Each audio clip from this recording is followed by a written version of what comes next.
Hey everyone, good morning. Today's session is going to be a continuous session on the page object model. So whatever we have discussed in our previous class is about how efficiently we can handle objects. So when I say object, it is a web elements, right? For every web element, we write some XPath or we write some locator strategy, correct? Do you agree? Either by.xpath or by.name or anything. And so far what we were doing, we were storing all of those XPaths and everything inside a script itself, correct? So this is how the traditional way of writing the locators. But when we talk about some design strategy and when we talk about the problems it can give us even in when the object changes or when there is a change in XPath, then you need to go and fix in all the scripts, which is not a feasible solution, right? And to get rid of that, or to have our scripts more maintenance free or less maintenance, then what we do is we cut that particular object definition, or I would say the locator strategy, whatever we are using to identify that element within script, and put it somewhere else outside. And that's where we are calling it as an object library, right? So we develop some other file where we store all this inside information, like whatever the expert definition or whatever the name, ID, locator, and then we keep it in the separate file so that all the scripts, whoever is using the same object or the same element, no need to have a hard-coded XPath, but they can refer to that particular library. Now, this is a thought process, or this is the concept of designing something better.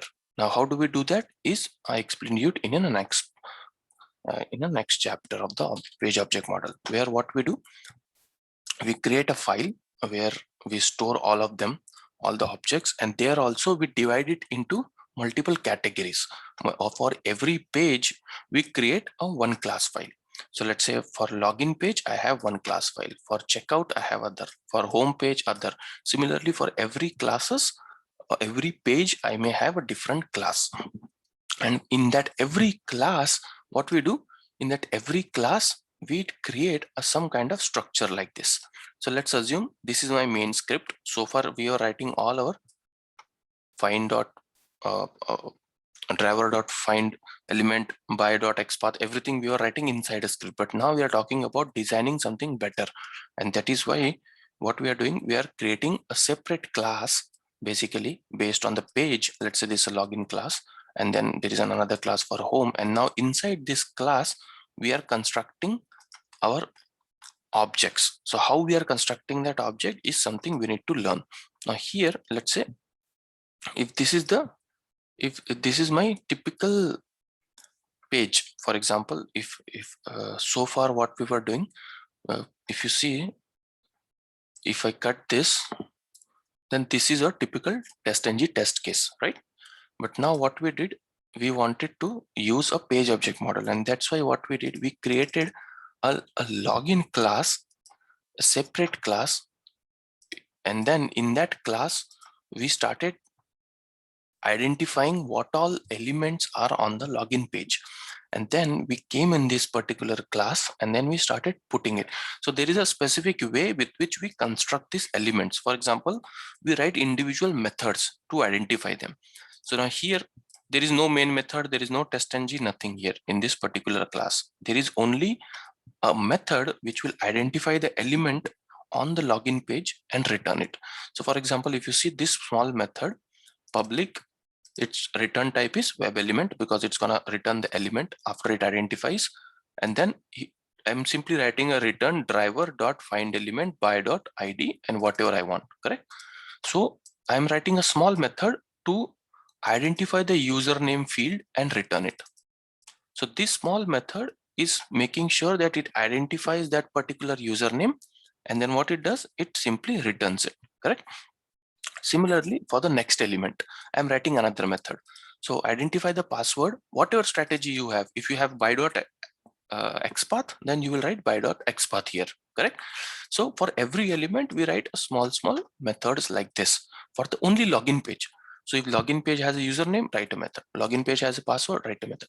Now how we consume that in our actual script, whenever we want to consume anything from external entities, first thing is we create a object of that class, right? Now here we create an object of a class, but there is only one caveat here, one small change is we pass a driver. The reason because we want to identify the element on this driver instance, correct? Because there could be multiple scripts and the driver could be of Chrome, driver could be of Firefox, right? So whatever instance we are creating, see this, whatever instance we are creating, we want to pass that driver to the login page so that the login page can search, because ultimately it's going to do driver.find element, right? So you should get the driver, and to get hit the driver, that is what we are passing it. Now to pass like this is basically constructor. Now we want to write a little code like this, which is called as parameterizing a constructor. So here we are saying, hey constructor, initially if you don't write anything, it will be like this. It will be like this. This is by default. Java don't even show you this, right? And if this is the default constructor, then whenever you create an object of a class, you create like this, which everyone knows, correct? Whenever you create an object of a class, this is how you create object of a class, because you don't pass anything inside it. The reason because by default the constructor will look like this, which is hidden. You don't even see this. Whenever you create a class, internally Java creates that, and that is why to create object of a class, you basically pass the constructor like this. But now we want to pass the driver instance, and that is why we write, hey login page, I want to accept the driver, this dot driver equal to driver. What this dot driver means, this is a Java keyword which basically says that whenever I use this keyword, it refers to a class level variable. So if you see, this is a driver variable, and I say driver dot whatever user is passing, just assign that to class level variable. This is the only code you need to add extra. And then here, while creating object of a class, you need to pass the driver instance, right? Not done. Now what is the next thing? Using object dot, you see the method, because this method will take care of what? This method is taking care of identifying your element, correct? Because previously we were writing driver dot find element by dot id. In now what we are doing, we have a separate method to identify it, correct? Yeah, so that it automatically identifies it.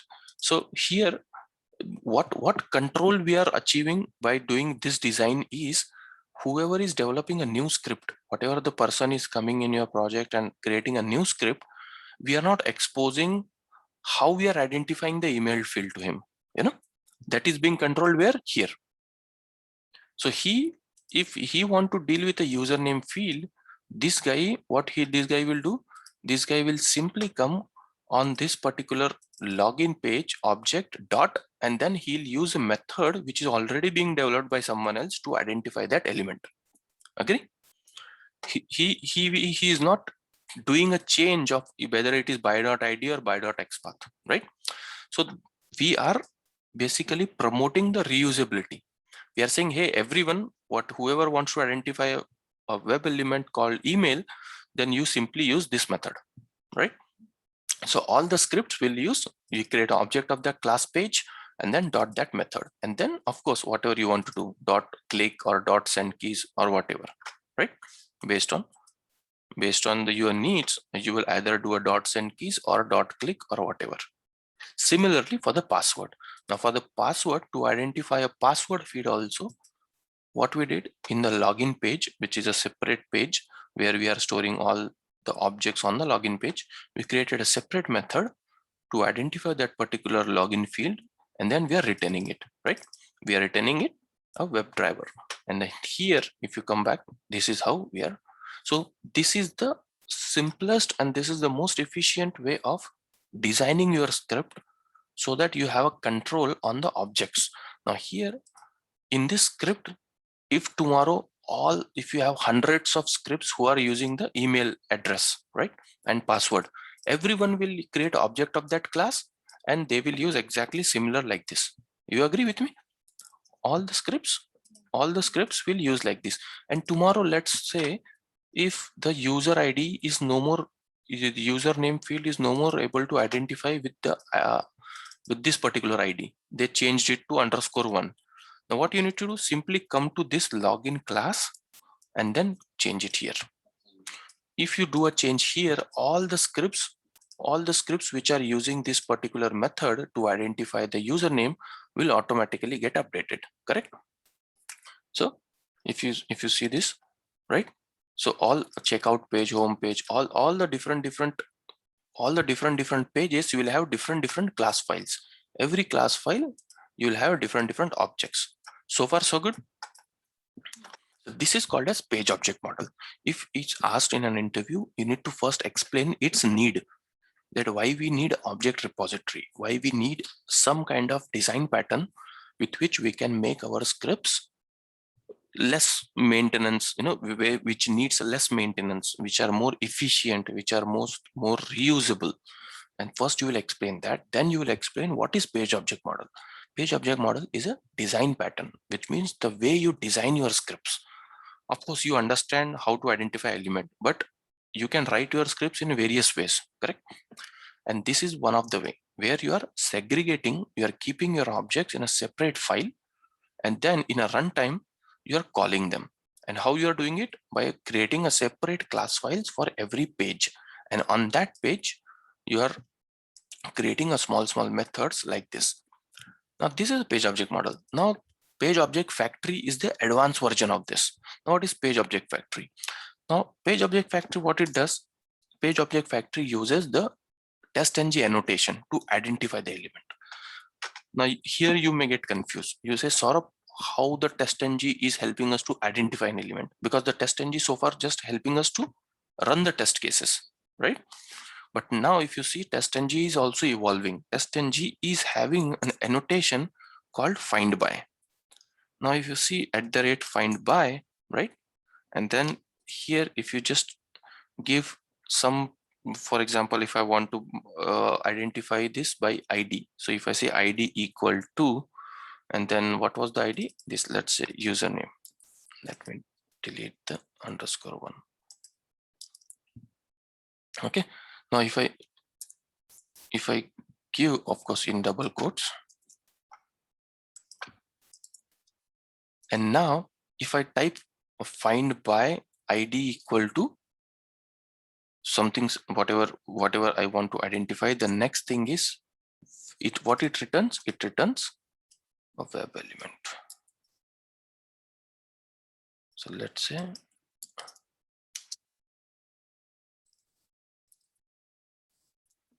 just giving a name. Now hover your mouse and import the find by annotation. Okay, now this is as simple as this. So now you will say, sort of, page object model is easy or page object factory. So I would say page object factory. The reason, because Nisi, but just by using a small annotation, you can identify the element and return it. You don't even need a method anymore now. Exactly. Now you can write multiple annotations in page object factory like this. So here, let's say I want to identify 3 elements. So here I'm identifying with ID. Let's say next thing I'll identify with name. Name is, let's say, password, right? And here I can give any name. So I'm just saying I'm returning password, and then let's say here is XPath, right? And then, so let's say let's say input, and then the traditional way, whatever we write XPath, correct? So I'm just writing it, anything. So let's say whatever, ABC equal to something in the single quotes. So this is, so, and then here you say, let's say submit button. So what you can do, you by just using a test-ng annotations, now here you are able to identify all the elements without even writing the methods. Are you getting my point? Sorry, can you repeat it? So without even writing a methods, you are able to identify the elements by just using what? By just using the test-ng annotation find by, right? Now the only difference between the previous strategy and this strategy is, what is the difference? The difference here is we are not creating a separate methods. We are just using test ng annotations and we are able to identify them, correct? Now here, if you are using a page object factory, this is the only thing is you have to initiate a page factory instance. So you just type page factory dot initiate elements, and then in the initiate elements you have to basically pass the driver. This is some kind of code which you'll have to remember, or one time thing, but yes, this is the only line. So once now what you are ready to consume your objects in your scripts without even worrying about from where they are coming. So for external world, for let's say for whoever is consuming it, for them now here, this is for page object model methods, correct? These are the page object model methods. Now what if I want to use the from the page object factory? Now how will I use it? What do you guys think? If I want to use it from if I want to use this from the test ng annotations find by, right? How will I use it? What do you guys think? What do you guys think?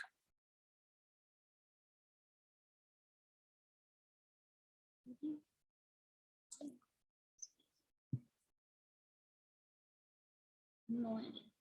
Okay, so now what we will do is here in this particular, what I'll do, this one you are aware of, correct?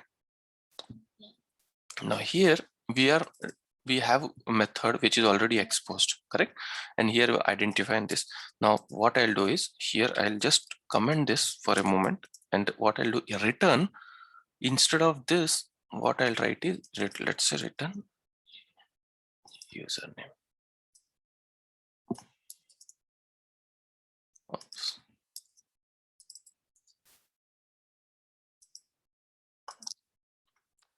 Then here I'll return password. Just observe, yeah, what I'm doing. Now I'll comment this. Are you getting my point? Yeah. Now instead of writing return driver dot find element, basically again we are replacing that with the test ng annotation, find by id equal to username, correct? And then yes, syntax is easy for testing, because in page object model we were writing here itself, correct?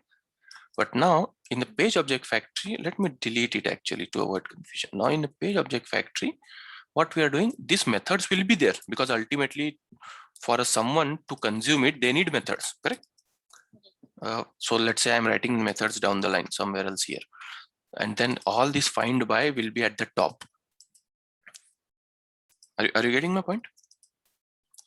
Now here find by id, and then simply this is the test ng annotation. So it is able to identify a web element with the help of this id, and then it will give the username, correct? See, and then we have a separate method where this method is for external user. Whoever want to identify a username, they'll call this method, and this method name coming here, return username. So whenever it says return username, it will come to test ng annotation, execute this, right? So if I put all these things on the how the page object factory would work, let me draw a simple hierarchy, travel hierarchy, let's say this, and then within this login page, I will call this blocks, one more block like this. Okay, so side by side, let's say. Now what will happen? Now the first thing is, on whenever you are consuming this particular, let's say if I'm writing this, if I'm creating object of a login page because I want to consume something on a login, and then this will come here. So let's say someone is, I'm just trying to show you how the code will travel. Okay, Hopefully you guys already know by now, but yeah, just to give you more understanding, that first, let's say this is my script. It's very small, right? Are you able to see this? But anyway, you can understand, right? So this is the script. The next thing is, now once you are inside a class file in which you created an object repository, right? This is the initial setup where you will accept the driver, whoever is calling this class, and then initiate a page factory, and then you are writing individual methods, because this is what the user will consumer will consume, right? So here, let's say this is that particular method. This is that one particular method which the user will consume. Now this is the actual script which is running. This is login page class, right? Login page dot class, because in page object factory or page object model, what we are doing, we are basically creating an individual class files for those pages. So this is a class file. Now inside this class file, what else I have? I have first, this is method, right? The one which I created for that particular object, and in that I already have test ng annotation. What is find by? So let me say test ng find by, and then in that find by, I'm basically, let's say however I want to identify that element, I am identifying. This is the page factory. Now there is a slight difference between page object model and page object factory, but ultimately the intention is same, right? What is intention? To segregate our objects from scripts and keep it somewhere else. To how efficiently we design, that matters. Now let's talk about how the code traverse, or how the end user is gonna see the execution. So this is the script. Inside that script, you are creating the object of a class. Basically individual pages, you will create a different classes. Inside that class, you have created a methods so that the end user can call. What are those methods? To identify your elements, right? And in that method, basically you are ultimately calling test-ng. So first the code will execute here. It will come to this class. After coming to this class, it will basically, you are calling this method, and in this method it will go into test-ng, and then test-ng identifies the element, give back to the method, and then method give back to the script. Understood? So from here to here, here to here, then from this is how the execution will happen, right? Sorry, I have a question. Like whatever libraries we are creating, so suppose we create a project and we create all the libraries inside the project. Yes. Good question. So here inside a project, one thing you can do is you can create a separate folder. Okay. You can create a separate folder, and inside that folder you can name that folder as, let's say, object repository. You can say object repository, and inside that folder you can start creating all your page classes, right? You can create a separate folder inside your package, right click, go to new, go to others, and then just type folder, right? So here I'll create, and then I'll name it as, let's say, object repository, right? I'll say object repository. Now if you see, I have a new folder. Now inside this folder, right click, and then you create a new class, right? And then I'll say checkout class. So let's say I'm creating, right, checkout class. We don't need main method because we are not executing this class, correct? It is just to, and now the one thing is for checkout, let's say I want to create a method. So like this, right? You will reuse your code. You'll come first, create a method. So let's say checkout button. Just I'm creating quickly for you, checkout button, right? So let's say checkout button, what it returns. So let's say checkout button. Yeah, we need to add the test ng. So here I will add a testng annotation for that to support that method to identify, or the other way is here itself I can write driver dot, correct, driver dot find element. But first of all, I'll have to create a constructor, right? So copy, come here, create a constructor, so that constructor can accept the driver instance whenever whoever is calling this checkout. So here I'll say, okay, a constructor, please accept driver instance, whatever the user is passing. This keyword is also an interview question, this and super. Okay, some people may ask, what is this keyword? This keyword, whenever you see this keyword, basically when you have two variable with the same name, here is also driver variable, this is also driver variable, right? And to distinguish between them, we use this. When you say this means this class, so I'm saying, hey, this dot driver means assign to this driver. If you see the color itself will tell you, right? So whatever the method driver is coming, assign it to this driver. Okay, because we have to use that driver down the line, and that is why we create a class level variable. Now this dot driver equal to driver, and this is basically page factory initiation. Just remember this so that you can reuse it. And then here, if you see, we are simply, let's say checkout. I'm just taking a random ID, and then here I'm saying checkout button, identifying a checkout with the ID, right? And then see this, I'm not telling the testng whether it is button or whether it is a username or whatever. Do you get my point? It is just finding it, correct? Whatever is the element type, it could be button, it could be text box, it could be drop down, anything, correct? So testng by using this annotation, it will simply identify that element, whatever element it is, and return it back to whom? Return it back to the method, right? And now here I can simply, so all the information will perform the script when we are calling the method. yes. Now here, if you use page object factory, you need to use this. If you don't use page object factory, then you don't need to use this. Here itself, you will write return. What you will write? Driver dot, let's say, find element, the regular way, right? By dot ID. And then inside this ID, you will write your ID. Correct? This is the traditional way. Now, here also you can do a little bit more optimization. Instead of writing by.id here, you can segregate and put it outside. But just to keep it simple right now, this is page object model, right? We are creating a separate class files and then putting this. But in a page object factory, which is an advanced version of how we efficiently can segregate our objects and design our scripts, what we do is, instead of writing it here, we take advantage of testng annotation to identify it. And then we create a simple methods. Now just create a method for element you want to identify, create a testng annotation corresponding to that particular method.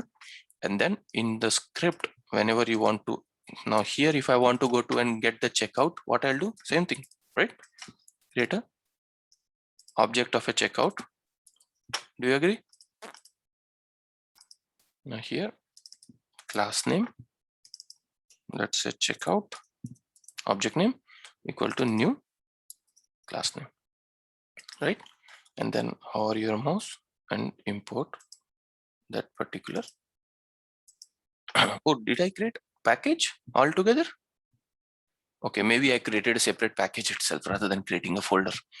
Anyway, if you create a separate package like I did, I just created a separate package for object repository. Okay, and then inside that package, I'm creating all my object classes. And then if I do that, of course, I'll have to import that package. If you see, we just imported that package, right? Because now my class file is in separate package, and if it's in separate package, then we'll have to import it. So, but yes, ultimately it's the same thing. Now here, checkout. Now the moment someone gives checkout dot, the end user has the checkout button, and then they can say dot click. So this is how we drive our scripts, because the end user or the consumers or your team members, they no need to worry how you build this checkout. You know, what strategy did you use to identify a checkout button? They will simply use a method which is responsible to identify a checkout button. Now, in the checkout code, you are controlling that to identify using ID. Tomorrow you say, okay, no, I want to identify name. You'll say name. I want XPath. You'll say, okay, XPath, right? And if you want, okay, I want link text, you'll say link text. Are you getting my point? So here you have a control in the class files that how you want to identify that element. The consumers, the one who is developing a script, for them, it has to look as simple as this. Create an object of the page, then dot consume the method. The moment they create object, the moment they give their dot, they'll definitely get all the methods responsible to identify that particular element, and then they can perform whatever action they want. Correct? So ultimately, in a long run, this is how you build your scripts. This is the actual way of developing it. Now here also, if you see, this is a test data, right? We don't even hard code this test data, if you remember. We also keep that in property files, or you can fetch it from Excel sheets, right? You can get it from Excel sheets. You can use Apache POI library. Go to Maven repository, add that dependency, and then you can use it. So the script looks very clean. It looks very clean. It doesn't have hard-coded XPaths. It doesn't have hard-coded test data. Everything is controlled by some. This is the object-oriented programming. If you think in a right way now, what we are doing, we are dividing the entire script into multiple pieces and then putting it somewhere else in a different buckets, right? And in a runtime, by using a Java object-oriented programming concept, we are connecting with them on the go. How we are connecting? Here we are connecting with a login page by creating object of a login page, right? Here we are connecting with a checkout page, checkout class, which is in another package. So we are importing that package, creating object of that class, and then consuming a method from that class. So this is the object-oriented programming, guys. And then how efficiently we are handling our scripts objects. Because if you work in a bigger projects, there will be multiple pages and a lot of objects to deal with. And if everyone start writing the XPaths and name and ID within their script, then it is going to be a nightmare for maintenance. You can realize that if you have 100 automation scripts, all are using whatever technique they want to identify the elements, correct? And everyone is doing in a different way. Some person is identifying username by ID. Some person is identifying username field by XPath. Some person want to identify using link text, because there are multiple ways to identify a same element, correct? So all the team members are using some or other way. So we don't have any control. If tomorrow something changes, all the script will fail. Everyone has to fix, or half of the script will fail, half of the script will work. And that is to unify, to create a specific standard, to create a discipline, to create a process within a team. We introduce a design pattern. We introduce some kind of mechanism. And this is what also called as framework building. So what is a framework again?